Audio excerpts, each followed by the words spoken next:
Now that we've read the story, Chicks and Salsa, now we are going to apply it to our recorder playing.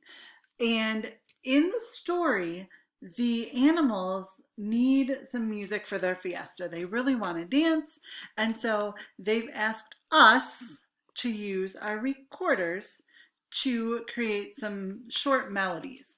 So as I was reading through, I noticed that there were some words that repeat in our book, and we're going to use those to help us make our melodies. So the first one is ole. Can you say ole? And the next one is, it doesn't repeat, but it goes with ole, and that one is ooh la la. Can you say ooh la la?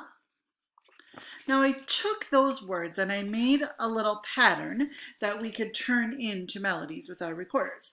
So the pattern is ole, ole, ole, and ooh la la.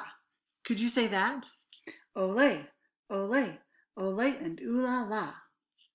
Now your job, after you've got that pattern in your brain a little bit, is to take your recorder and any notes you know and create a melody. So you're going to take these words, ole, ole, ole, and ooh la la, and put some recorder notes to them. So maybe I want to try something like this.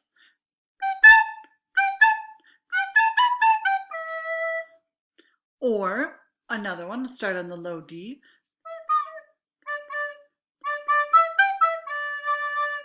Or maybe I want to give myself a little bit of a challenge. Start on B. And I'm thinking those words in my head. That's going to help me with the rhythm of my recorder melody. Good luck, and I can't wait to hear what you come up with.